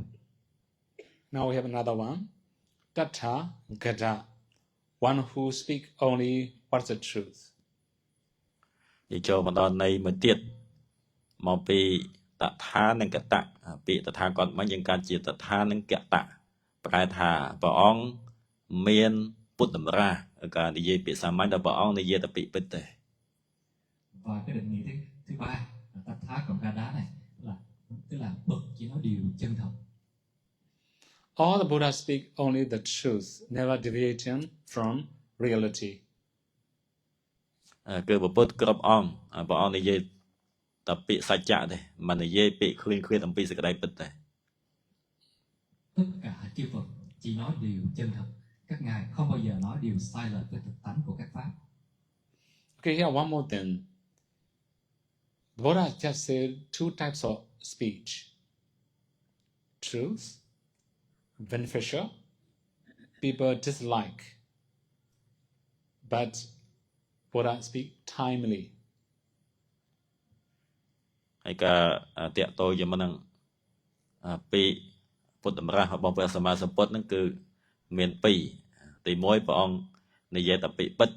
ដល់ពេលទី2ពាក្យពិតហ្នឹងត្រូវមានប្រយោជន៍ទៀតបានព្រះអង្គសម្ដែងហើយក៏មានប្រយោជន៍ទៀតគឺត្រូវស្របពេលទៀតពេលហ្នឹងសមគួរទេបានព្រះអង្គសម្ដែងបើថាមិនសមគួរក៏ព្រះអង្គនឹងមិនសម្ដែងដែរ Thì chư Phật nói lời chân thật, nói lời sự thật như thế nào? Các ngài chỉ nói theo hai cách. Đầu tiên là nói những lời lợi ích nhưng mà thích chúng họ không thích nghe thì ngài sẽ nói vào cái thời điểm thích hợp. So you can also imagine I say two words, right? The first one I have mentioned, truth, beneficial. People dislike. But Buddha speak timely. Why? Some of the truth are not sweet, right? Some of the truth are very bitter for listeners. But anyway, it's beneficial for the listeners. The Buddha will speak that kind of bitter or something understandable speech. ដូចជាលោកបាននិយាយមិញគឺព្រះអង្គបើតែមានពុទ្ធតម្រាសក៏ព្រះអង្គពិចារណាដល់ពីរយ៉ាងគឺទី1ពាក្យដែលព្រះអង្គសម្ដែងទៅនឹងជាពាក្យពិតដល់ពេលទី2ក៏មានប្រយោជន៍ទោះបីជាសត្វលោកដែលស្ដាប់ហ្នឹងចូលចិត្តក្តីមិនចូលចិត្តក្តីឲ្យតែមានពីរកណ្ដាលហើយក៏ឃើញថាសំពើសំវេលាក៏ព្រះអង្គសម្ដែងទោះបីជាសត្វដែលកំពុងស្ដាប់ព្រះអង្គនឹងចូលចិត្តក្តីមិនចូលចិត្តក្តីក៏ព្រះអង្គសម្ដែងដែរពីព្រោះថាមានប្រយោជន៍សម្រាប់អស់លោកអស់អ្នកដែលបានស្ដាប់ពីបណ្ដារបស់ព្រះអង្គ Thì mặc dù những lời lợi ích mà người ta không muốn nghe, người ta không thích nhưng mà Đức Phật cũng sẽ nói và nói đúng thời.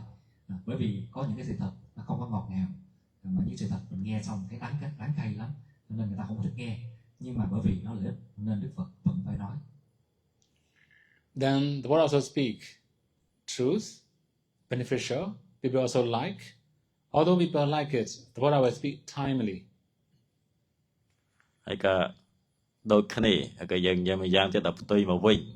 ពាក្យដូចជាពាក្យពិតហើយពាក្យមានប្រយោជន៍ហើយក៏អ្នកស្ដាប់នឹងចូលចិត្តបើទៅក៏ព្រះអង្គមកសម្ដែងភ្លាមៗដែរព្រះអង្គរងចាំពេលវេលាដែលសមគួរបើថាពេលវេលាមិនសមគួរទោះបីជាពាក្យហ្នឹងជាពាក្យពិតហើយក៏មានប្រយោជន៍អ្នកស្ដាប់យកចិត្តក៏ព្រះអង្គសម្ដែងដែរគឺព្រះអង្គរើសពេលដែលសមគួរទៅនឹងសម្ដែង Và cách nói thứ hai của chư Phật là những lời lợi ích và người nghe họ cũng thích nghe nhưng mặc dù họ thích nghe thì chư Phật cũng chỉ nói vào thời điểm thích hợp mà thôi. I think many Khmer people will know the Pali word Haraya. Right? You know Haraya, right? Okay. What about Harayangama? Have you ever known this kind of Pali word?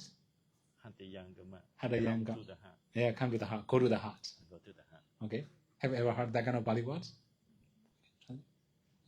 Translate. លោកសួរថាខ្មែរយើងប្រហែលជាដឹងពាក្យហត្តយៈនេះគឺហរតីណាហរតីដឹងអីដែរហរតីនឹងបេះដូងហត្តយៈអាចនឹងមិនហរតីដឹងហើយក៏មានពាក្យតក្នុងពាក្យបាលីនឹងមានពាក្យថាហត្តយ៉ាងកមៈហត្តយៈហ្នឹងក៏បេះដូងហើយដល់ពេលកមៈហ្នឹងចូលទៅបេះដូងគឺពាក្យហ្នឹងក្រោយចិត្ត Chúng ta đã từng nghe cái từ Haraya chưa? Haraya là trái tim đó. Ở đây có cụm từ Harayam Kama tức là những cái lời nói đi thẳng vào trong trái tim. So the Pali word Harayangama means if we have good speech, it go to the heart. We will keep that kind of speech in our hearts very long time. This is what Buddha said. Tathagata. What the answer, you know? What is it? This is what we call Tathagata, the Buddha. Okay. Right? The Buddha speech go to the heart. Okay. Right? That's why we call Tathagata. Right? នឹងក៏លោកសរុបមកវិញគឺដោយសារព្រះសម្មាសម្ពុទ្ធពាក្យដែលព្រះអង្គសម្ដែងទៅប្រមាណនេះនឹងគឺចូលទៅបេះដូងនឹងក៏លោកហៅថាតថាគតៈ Thì cái cụm từ Harayamkama này tức là những cái lời nói tốt đẹp sẽ đi thẳng vào trong trái tim của chúng ta và giữ lại trong tim, tồn tại trong tim chúng ta trong một thời gian lâu dài. Okay, so now we may have the next explanation. The Dhamma is also called Tathagata because it also means, first one, Dhamma exists as it is, not depending on belief. ហើយក៏ចូលមកបន្តមិននិយាយតាក់ទងជាមួយនឹងព្រះសម្មាសម្ពុទ្ធបន្តយើងនិយាយតាក់ទងជាមួយនឹងធម៌វិញធម៌ហ្នឹងក៏ហៅថាតថាគតដែរពីព្រោះអីធម៌ហ្នឹងគឺ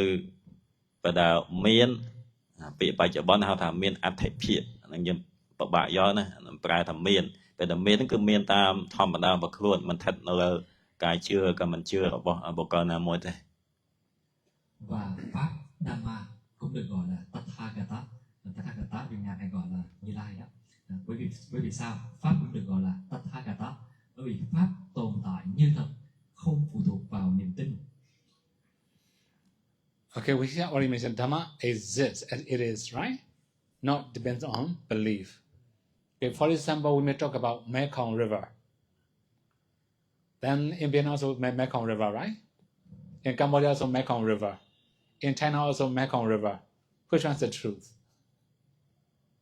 All of them are true, right? ក៏តាក់ទងជាមួយនឹងពាក្យថាធម៌ហ្នឹងគឺមានតាមសភាវៈរបស់វាក៏វាយ៉ាងណាក៏មានតាមយ៉ាងនោះណាមិនស្ថិតនៅលើការជឿរបស់មនុស្សទេអាហ្នឹងក៏លោកឧទាហរណ៍តាក់ទងជាមួយនឹងទន្លេមេគង្គមិញអាហ្នឹងក៏ប្រហែលជានិយាយថាមានពាក្យហៅផ្សេងគ្នាទោះបីជាហៅផ្សេងគ្នាជឿថាមានក្តីក៏នៅមេគង្គក៏នៅតែមេគង្គដែរគឺមិនប្រែប្រួលទៅតាមការជឿក៏មិនជឿរបស់យើងទេ Thì để lấy một cái ví dụ để trong bên ngoài có câu nói pháp tồn tại như thật là như thế nào, thì nói ví dụ như sông Mekong ở Việt Nam thì cũng gọi là sông Mekong, ở Campuchia cũng gọi là sông Mekong và ở Thái Lan họ cũng gọi là sông Mekong. Tất cả đều là gọi đúng sông Mekong hết. So then there is some argument, right? Okay, I have been to Mekong Delta in Vietnam, very wide river, right? Then if you say Mekong River is very wide, I would say no, it's very small in China. Right? តាក់ទងជាមួយនឹងទន្លេមេគង្គលោកថានៅយើងហ្នឹងទន្លេមេគង្គដែលហូរកាត់ស្រុកយើងគឺធំប៉ុន្តែបើថានិយាយថាទន្លេមេគង្គមិនធំទេជាទន្លេតូចហ្នឹងគឺអាហ្នឹងគឺខាងនៅចិនណាចិនហ្នឹងប្រហែលជាហូរកាត់ចិនតូចប៉ុន្តែខាងយើងធំ Tuy nhiên thì cũng có một số cái tranh cãi. Ví dụ như một số người họ đến Việt Nam họ thấy sông Mekong và họ thấy sông Mekong rất là lớn, họ nói sông Mekong rất là lớn. Nhưng một số người họ ở Trung Quốc họ nói sông Mekong nhỏ xíu không có lớn gì đâu. Then whether believe or not, both of them are truth. Right? The Dhamma is like this, whether you believe or not is the truth. ក៏ដូចគ្នាដែរគឺធម៌ហ្នឹងក៏ដូចគ្នាដែរទោះបីជាយើងជឿក្តីមិនជឿក្តីក៏ធម៌នៅតែធម៌គឺមិនប្រែប្រួលទៅតាមជំនឿរបស់អ្នកមនុស្សគ្រប់គ្នាទេក៏ទេវតាគ្រប់គ្នា Thì dù họ nói như vậy, dù là có tin hay không tin thì nó vẫn đúng, cũng tương tự như vậy.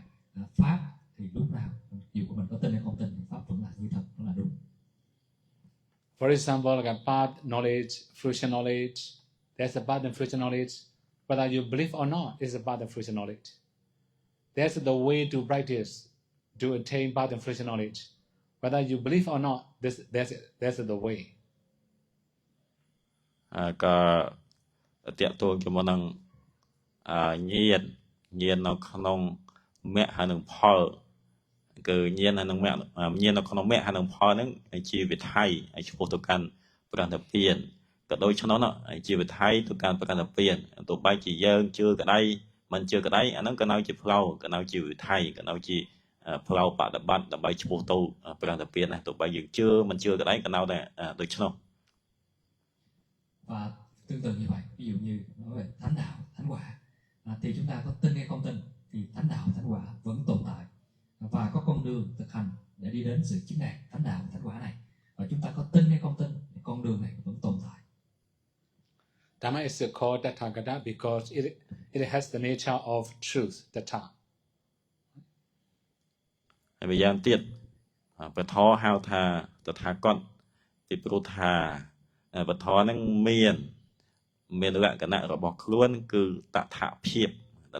សម្បត្តិយកណាតថាភាពហ្នឹងគឺសេចក្តីពិតយើងសំណយកទៅតថមានលក្ខណៈរបស់ខ្លួនគឺសេចក្តីពិតក៏មានសេចក្តីពិតនៅក្នុងខ្លួនរបស់ថហ្នឹង Vì vậy, pháp có bản chất của chân lý Tatha. Okay, now we may have another one. It leads you, practitioner, to such realization, gata. So that means the Dhamma will lead you to some realization. That's why this is also called Tathagata. ម្យ៉ាងទៀតធរហ្នឹងហៅថាតថាគតគឺពុទ្ធថាធរហ្នឹងនាំអ្នកបដិបត្តិឆ្ពោះទៅកាន់តថាភាពគឺបានធ្វើឲ្យជាក់ច្បាស់នៅប្រណិពានគឺសេចក្តីពិតតថាភាពហ្នឹងគឺសេចក្តីពិតមិនណាឆ្ពោះទៅរកសេចក្តីពិត Và pháp Dhamma dẫn hành giả đi đến sự chứng ngộ như thật Gata. Bởi vì vậy thì mới gọi là pháp là Tathagata. Then, and it is also realized by knowing Nibbana directly. That means Nibbana is one of the objects we have to know when we attain path and fruition knowledge. Without knowing that, we cannot attain path and fruition knowledge. ហើយម្យ៉ាងទៀតតថាភាពនេះធ្វើឲ្យជាក់ច្បាស់តាមរយៈពេលដែលយើងឃើញ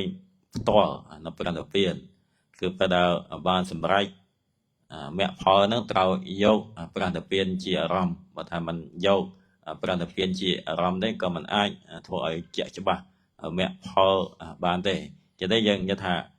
ធរនោះគឺមគ្គហើយនឹងផលធ្វើឲ្យជាក់ច្បាស់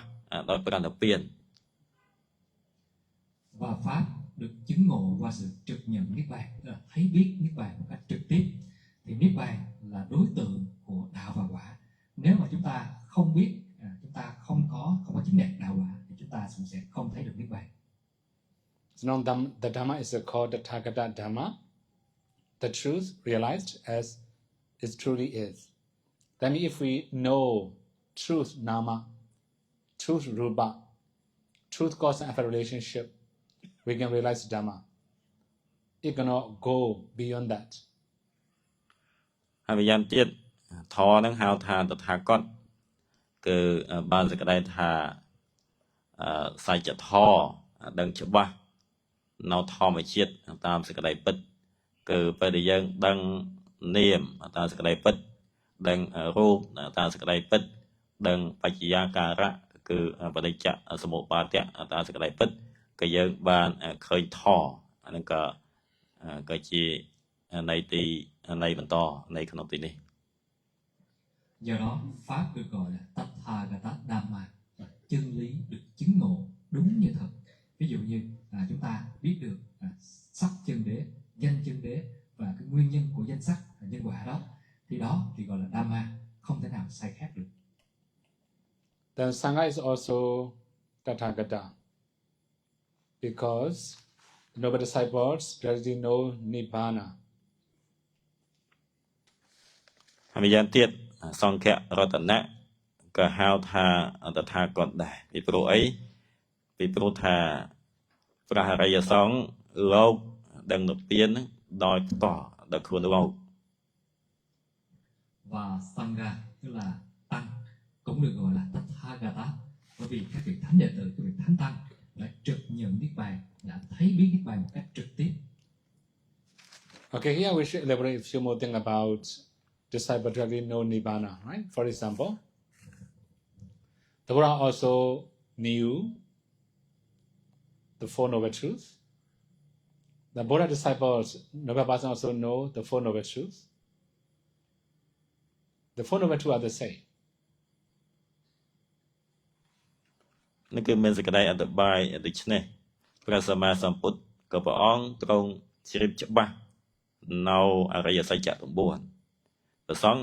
ក៏ដូចគ្នាអរិយសង្ឃក៏ដូចគ្នាគឺលោកជ្រាបច្បាស់នៅអរិយសច្ចៈ9អរិយសច្ចៈ9ដែលព្រះសម្មាសម្ពុទ្ធព្រះអង្គជ្រាបច្បាស់ក៏ដូចគ្នាជាមួយនឹងអរិយសច្ចៈដែលព្រះសង្ឃដែលអរិយសង្ឃលោកដឹងដែរ Như thế nào gọi là các vị thánh đệ tử thấy biết niết bàn một cách trực tiếp, đó là Đức Phật ngài cũng liễu ngộ được chân lý tứ thánh đế, và các vị thánh đệ tử cũng liễu ngộ được các chân lý tứ thánh đế giống như ngài, và các tứ thánh đế này nó như nhau, nó không có gì sai khác cả. So we already mentioned before, Tathagata means that's gone, right? As the Buddha go to Nibbana, all the disciples also go to Nibbana. As the Buddha see Four Noble Truths, or the Buddha realize Four Noble Truths, and also attain interpret Nibbana, all the disciples had also do the same. That is why Sangha is also called Tathagata. កណ្ដាលមិញក៏យើងនិយាយពីពុទ្ធរតនៈគឺតកតងជាមួយនឹងពុទ្ធដែលជាតថាគតក្នុងទីនេះយើងត្រូវយកដូចនេះគឺប្រសង្ឃក៏ជា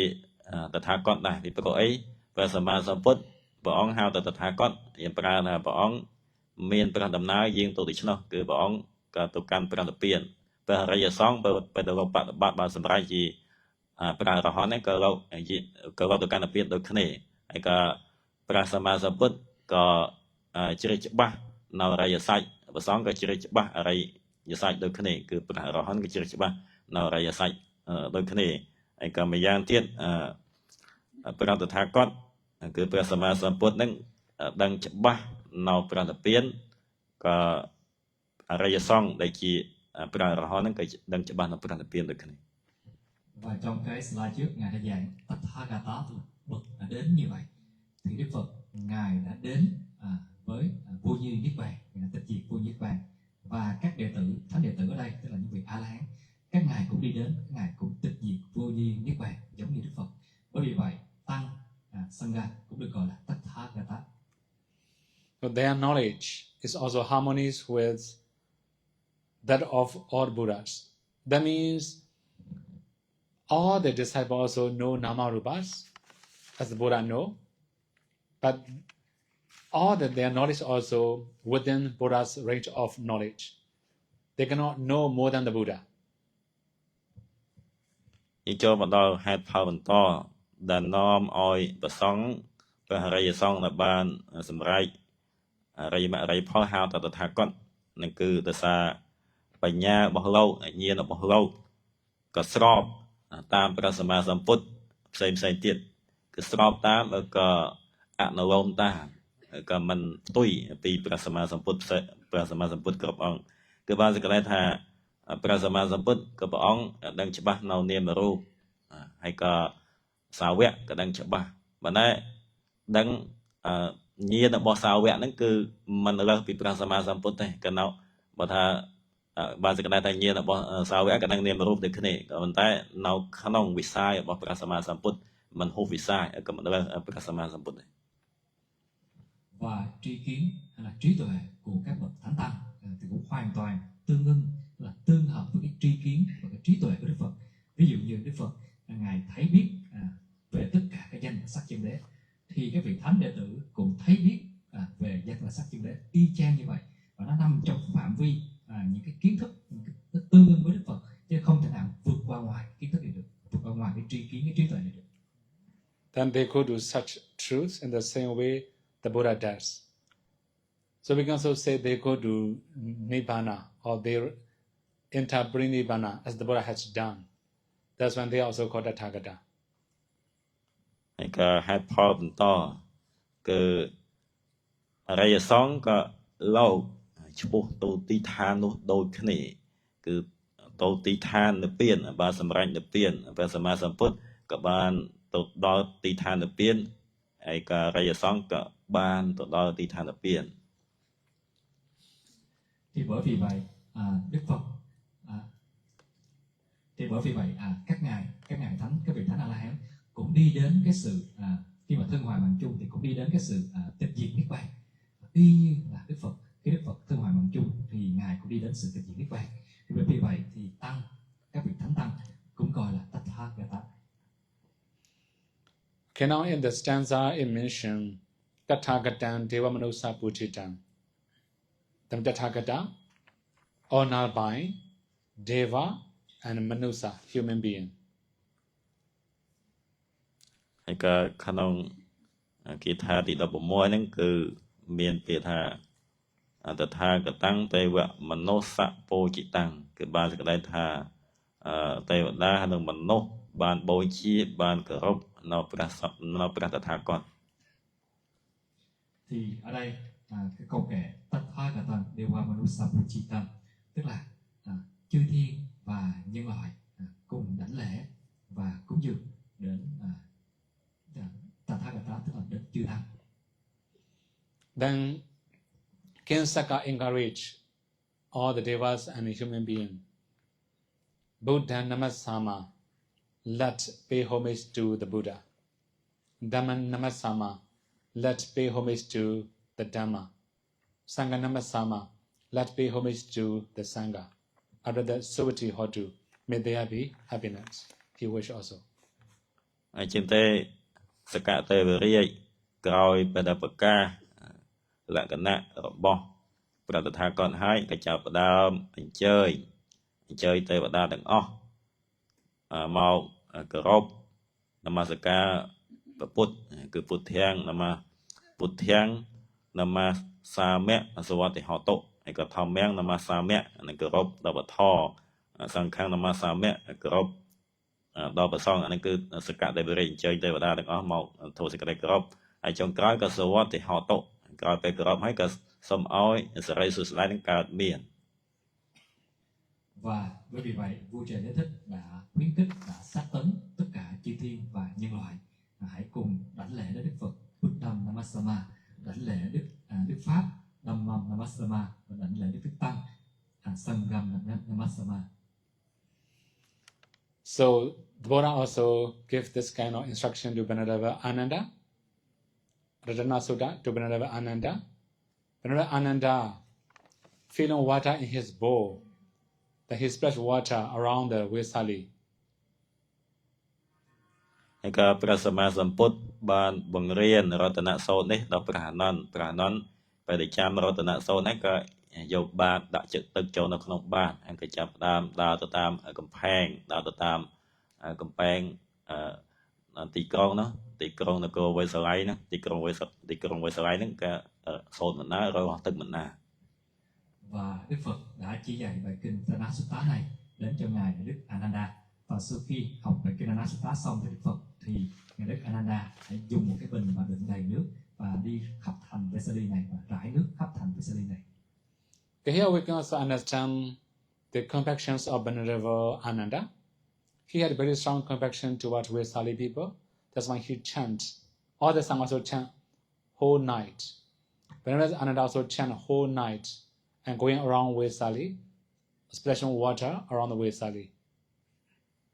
ព្រះសម្មាសម្ព្រះអានន្ទសំទោសព្រះអានន្ទបើដែលរៀនរតនសូត្រហើយក៏យកទឹកទៅរលោះបើដែលលោកសូត្រហ្នឹងគឺលោកសូត្រដោយមេត្តាចិត្តហើយសូត្រហ្នឹងមិនមែនត្រឹមតែសូត្រមួយចន្ទទេគឺសូត្រពេញមួយយប់សូត្របណ្ណារលោះទឹកបណ្ណាជុំវិញកំពែងជុំវិញប៉មព្រះនគរ Và ngài Đức Ananda với cái lòng bi mẫn với dân thành Vesali, ngài đã vừa tụng kinh Pranasutta và đi khắp kinh thành Vesali này để mà rải nước khắp kinh thành này suốt cả ngày, suốt cả đêm không ngủ, và chư tăng cũng đã trì tụng kinh Pranasutta này suốt cả đêm không ngừng nghỉ. Okay, this is the Ratana Sutta. Luckily, I can finish today. Right? នេះជារតនសូត្រហើយក៏ សំណាងដែលបានចប់នៅក្នុងយប់នេះ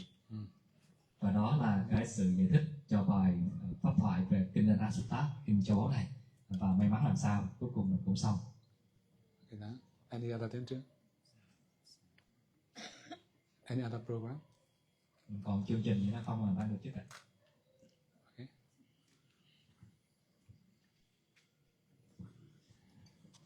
Dạ, kính thưa quý vị là từ sáng giờ thì con có thấy một số yêu cầu của các vị về việc thỉnh mời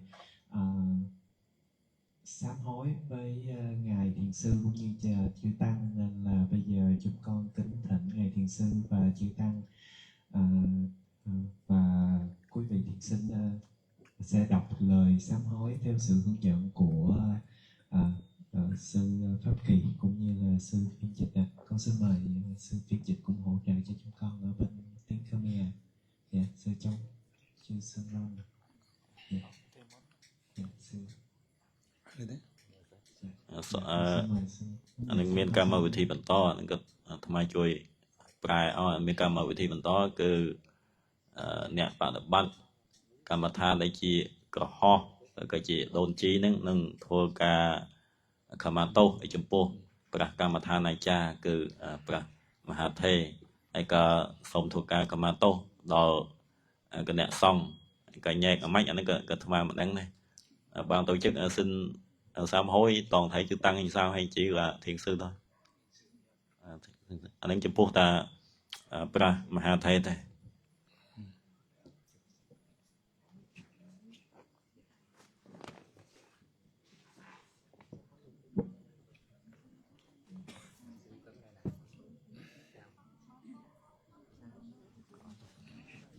Only Okasa, right? Okasa is enough, right? Why you have to do many other things? Because many yogis they didn't have a chance to do this morning and this afternoon, so they asked for your permission to do it one more time. Okay, okay.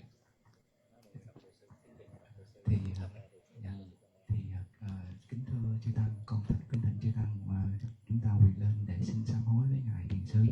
cũng như các vị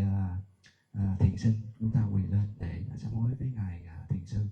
Thì tiếng Khmer trước hay sao? Thì con xin đọc tiếng Việt trước và sau đó là tiếng Khmer và sau đó con sẽ dịch qua tiếng Anh. Xin nói cho tiếng ô ca sang tham bài vấn đề nâng xâm chăm riêng chôn kênh nằm lần đầu cân nạc ông dịch dòng ở bàn chỉ điểm đời xa tại miền Bria dầu kỳ về cho mùi này tối có miền ca nghề chăm bạch chứng có trao để xâm cả mà tổ môn hỏi nó sai lại có bàn chơi đầu thực phim hiện bàn xâm cả mà tổ pro cam thì cả mà tổ giống cứ nó không ngày sai chứng đập về còn rụt tàu chứng có xâm môn chứng đó nè chứng trăng chậm lại nó cứ dần sinh nạn nâu nó không sinh nạn cha thì dạng cả còn là khai một nít miền cả cầm hộp hộp cuồng đòi cài vì cha chặt ấy có sầm cầm mà tổ về nâng khá hay trái có một xa tiết tông chúng ta mình ở chung với ngài thiền sư trong cái lúc mình ở chung đó có cái thân khẩu qua ý phạm đến ngài là chỉ là mình xin cho ngài thả tôi lỗi ấy cho chúng ta nha. Dạ vậy xin mời sao đọc trước cũng được. Dạ. Con xin nói tiếng Anh trước. Dạ, dạ. Dear Sayadaw, this is our last Dhamma talk today, and today is also the last day of our retreat. We want to express a few things to you. Kính thưa ngài thiền sư, hôm nay là buổi pháp thoại cuối cùng của chúng con với ngài và cũng là ngày thiền tập cuối cùng của khóa thiền. Chúng con xin bày tỏ một vài điều đối với ngài.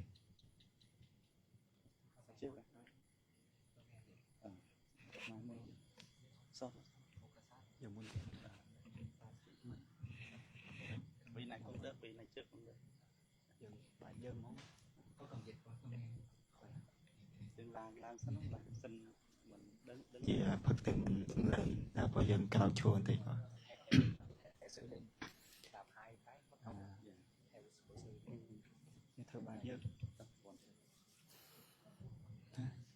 Thủ ca sa buồn tiêm mi phần tê sa piang apara thiang khama tha mê phần tê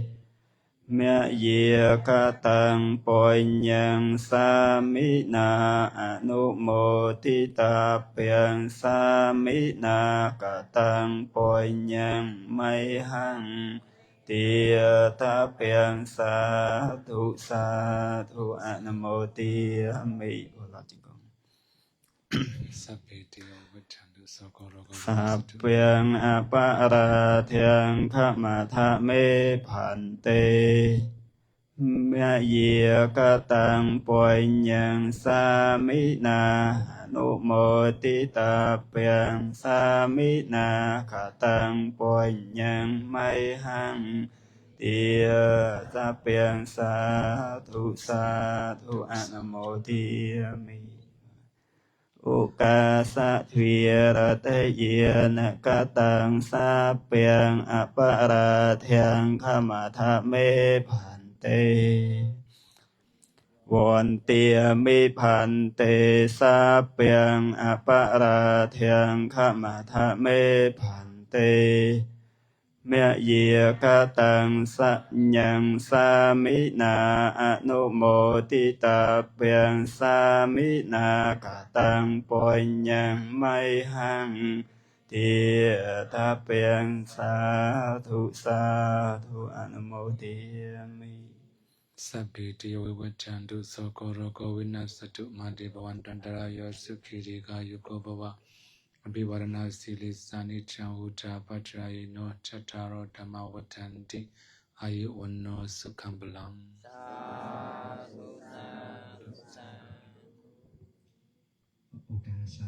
Sayonara, during the retreat, we ask for your forgiveness if we have done something wrong to you, if we have said something wrong to you, or if we have any thought wrong about you, please forgive us Bante. Thưa Ngài, trong thời gian khóa thiền, nếu chúng con có làm gì lỗi lầm, hoặc nói gì lỗi lầm, hoặc có những ý nghĩ gì lỗi lầm về Ngài, xin Ngài từ bi và tha thứ cho chúng con. Second things, we wanna express our deep gratitude to Bante. Bante have come all the way here to teach us Pariyatti, to guide us on Patipatti, to encourage us Pativeda. We are very deeply touched and deeply moved by your tireless dedication and commitment to serving the Buddha Sasana. May the Buddha Sasana exist and be available in this world for a long time. Buddha Sasanam Chirang Tittatu, Buddha Sasanam Chirang Tittatu, Buddha Sasanam Chirang Tittatu, Sadhu Sadhu Sadhu. Thứ hai là chúng con xin bày tỏ sự tri ân sâu sắc đối với Ngài Thiền Sư. Ngài đã không quản ngại đường xá xa xôi đến đây để dạy chúng con về pháp học, để hướng dẫn chúng con về pháp hành, cũng như khuyến khích chúng con về pháp thành. Chúng con cũng rất là xúc động, cảm kích trước sự tận tụy, không mệt mỏi của Ngài để mà phục vụ giáo pháp của Đức Thế Tôn. Nguyện cho giáo pháp của Đức Thế Tôn trụ thế lâu dài trên thế gian này. Thirdly, we want to share all the merit we have accumulated during the retreat with Bante and all the sentient beings. May Bante and all the sentient beings be healthy, be happy, be safe from all the dangers, be protected, and finally achieve Magga Phala and Nibbana. Thứ ba, chúng con xin chia phước, tất cả cái phần phước mà chúng con đã tích lũy được trong khóa thiền đến Ngài Thiền Sư và tất cả chúng sanh. Nguyện cho Ngài Thiền Sư và tất cả chúng sanh được nhiều sức khỏe, khỏe mạnh, an lạc, hạnh phúc,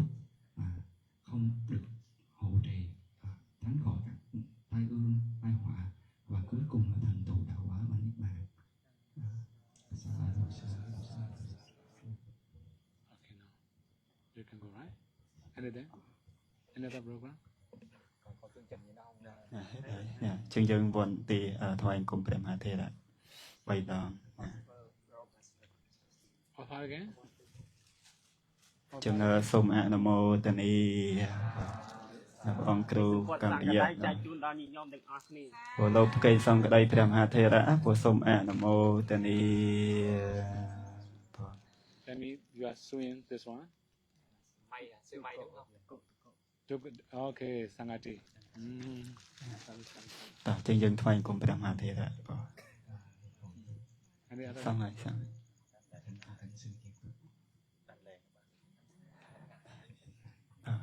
កាយវន្តនីកាយវន្តនីកាយវន្តនីក្រោបជុំ Any other thing? Finish. Okay, okay. Oh, I forgot. Eat them. Okay, share a mirror, sure. Okay. Sorry. Okay, yeah. Okay, we can share a mirror now, sure. Huh? Okay. Idame punya. Cúi cho sân bờ. Ngồi xuống bờ ngồi xuống. Okay.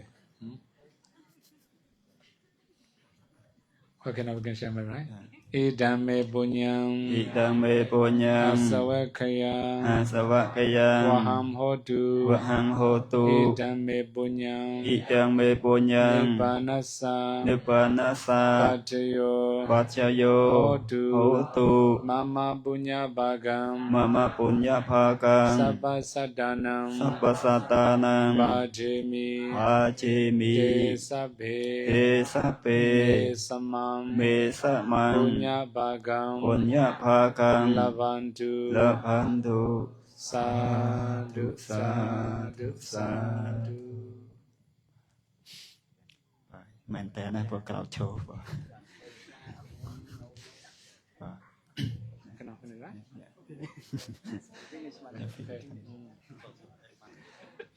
Supadipanno bhagavato sāvaka saṅkho Uccupadepanno bhagavato sāvaka saṅkho Bhagavato sāvaka saṅkho Samaiccippadepanno bhagavato sāvaka saṅkho Yati tiang cantari purisa yukya ni anta purisa pokya dia Sāvaka saṅkho aho nai yo pa ho nai yo tia khe nai yo ancharikara nai yo anuttarang punya ketang lokasati ចប់ដៃបរិបូរណ៍ ចឹងចង់ជម្រាបជូនកណាញាតិញោមទាំងអស់គេដំណឹងដល់កណាគ្រប់អង្គបានជ្រាបគឺកម្មវិធីយើងគឺត្រូវប្រព្រឹត្តទៅក្នុងថ្ងៃស្អែកណាគឺកាច់កម្មាតោនឹងការបាត់ពាំងប៉ុន្តែដោយសារយើងអនុគ្រោះដល់ញោមមួយផ្នែកដែលគាត់មានកាច់ដែលបញ្ញាប់ទៅក្នុងថ្ងៃស្អែកចឹងដើម្បីបានអនុគ្រោះក៏យើងធ្វើដោយសង្ខេបយកនឹងខ្លះទៅណាប៉ុន្តែដល់ពេលស្អែកបានយើងបានធ្វើពេញមិនមែនថាធ្វើថ្ងៃនឹងហើយ